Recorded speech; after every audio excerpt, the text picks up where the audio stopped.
Hello friends, இன்றைக்கி நாம் ரொம்ப டேஸ்டியான ஒரு திருக்கை மீன் குழம்பு தாங்க வைக்க போகிறோம்.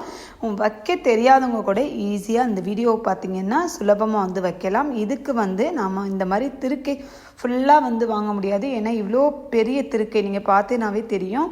அதில் நம்ம ஒரு கொஞ்சம் வாங்கியிருக்கோம். இதை வாங்கினதுக்கப்புறம் இதை எப்படி கட் பண்ணுறது அப்படின்னு நான் சொல்கிறேன். இதை இந்த மாதிரி எடுத்துகிட்டு நடுவாக்கில் கட் பண்ணுங்கள். கட் பண்ணிவிட்டு இதை சின்ன சின்ன பீஸுகளாக கட் பண்ணணும்.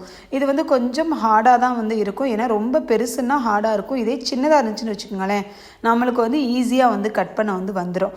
இந்த மாதிரி தாங்க இருக்கும். இந்த மாதிரி திருக்கி ஈஸியாக இருக்கும். முள் இருக்கவே இருக்காது.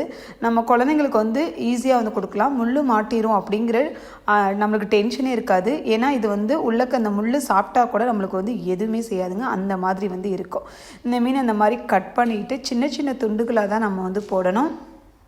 ஏன்னா நம்ம இதை அப்படியே போட முடியாது. நம்ம மீன் மாதிரி பெருசாகவும் நறுக்கக்கூடாது. சின்னதாக தான் கட் பண்ணணும். இங்கே பாருங்கள், இதை கூட நான் ரெண்டாக கட் பண்ணிட்டேன். கட் பண்ணிவிட்டு இதையுமே சின்ன சின்ன துண்டுகளாக கட் பண்ணிடலாம். கட் பண்ணிவிட்டு இந்த மீனில் கொஞ்சம் நம்மளுக்கு வாடை ஜாஸ்தியாக தான் இருக்கும். அதுக்காக இதை நல்லா வாஷ் பண்ணணும் ஃப்ரெண்ட்ஸ்.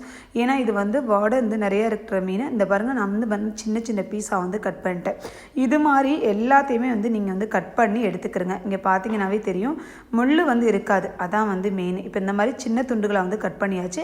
கட் பண்ணதுக்கு அப்புறம் இதிலே நான் உப்பு மஞ்சள் தூள் போட்டு நல்லா ஒரு 1/2 hour ஊற வச்சுட்டேன் ஃப்ரெண்ட்ஸ். ஏன்னா கொஞ்சம் நேரம் ஊறட்டும் அப்படிங்கிறதுக்காக ஊற வச்சாச்சு.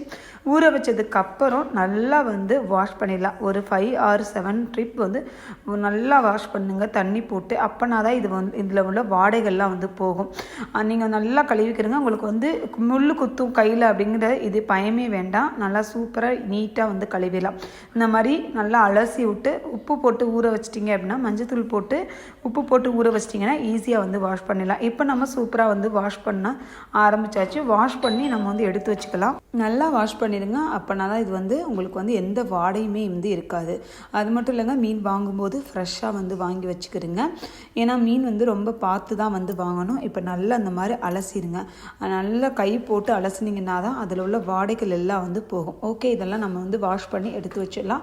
அதுக்கப்புறம் பார்த்தீங்கன்னா புளி எப்பவுமே கொஞ்சம் நிறைய வைக்கணும். இந்த மீன் நல்லா வாடை இருக்கனால புளி எப்பவுமே நிறைய சேர்த்தோம்னா அந்த வாடை கொஞ்சம் கூட இருக்காது. அதுக்காக தான். இப்போ மீனை பாருங்கள், நல்லா சூப்பராக வாஷ் பண்ணி நம்ம வச்சாச்சு. இப்போ நாம் குழம்பு தாளிக்க ஆரம்பிச்சிடலாம். மண்சட்டியில் தான் நம்ம இன்றைக்கி குழம்பு பண்ண போகிறோம். மண்சட்டியை காய வச்சுக்கலாம். காய வச்சுட்டு கடலெண்ணெயை யூஸ் பண்ணிக்கோங்க.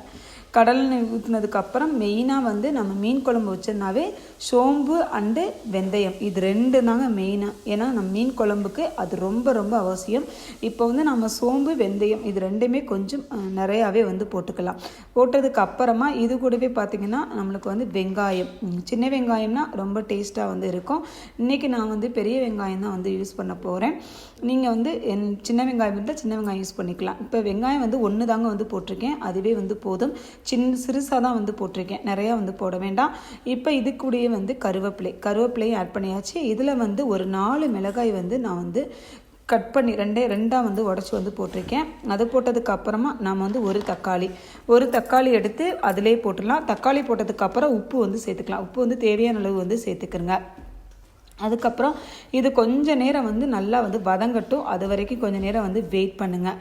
அதுக்கப்புறம் நீங்கள் இதெல்லாம் வதங்கினதுக்கு அப்புறமா நீங்கள் உங்களுக்கு தேவையான அளவுக்கு பொடி சேர்த்துக்கலாம். அதுக்கு முன்னாடி நாம் புளி சேர்த்துருக்கோம். அது கூடவே பார்த்திங்கன்னா மாங்காய் ஒரு 1/2 மாங்காய் நான் போட்டிருக்கேன். மாங்காய் சேர்த்ததுக்கு அப்புறமா நீங்கள் 2 டீஸ்பூன் மிளகாய்த்தூள், 3 டீஸ்பூன் மல்லித்தூள் சேர்த்துக்கிறங்க. உங்களுக்கு காரம் அதிகமாக வேணும் அப்படின்னா நீங்கள் 3 டீஸ்பூன் கூட மிளகாய்த்தூள் சேர்த்துக்கலாம். நான் ஏற்கனவே காரத்துக்கு பச்சை மிளகாயை ஆட் பண்ணனால 2 டீஸ்பூனே நம்மளுக்கு போதுமானது.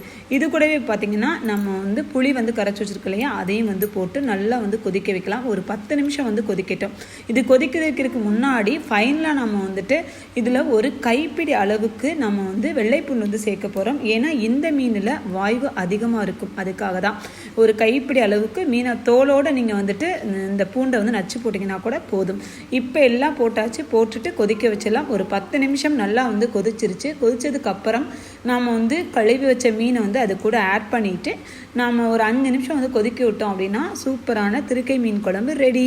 இந்த வீடியோ பிடிச்சிருந்தது அப்படின்னா மறக்காமல் லைக் பண்ணுங்கள், ஷேர் பண்ணுங்கள், கமெண்ட் பண்ணுங்கள், சப்ஸ்கிரைப் பண்ணிடுங்க. பாருங்கள், குழம்பு நல்லா சூப்பராக வந்து வெந்துருச்சு. இது உங்கள் குழந்தைங்களுக்கும் சரி உங்களுக்கும் சரி ரொம்ப பிடிக்கும் அப்படின்னு நம்புகிறேன். ஓகே, இதே மாதிரி இன்னொரு வீடியோ நாளைக்கு பார்க்கலாம். ஓகே, பாய்.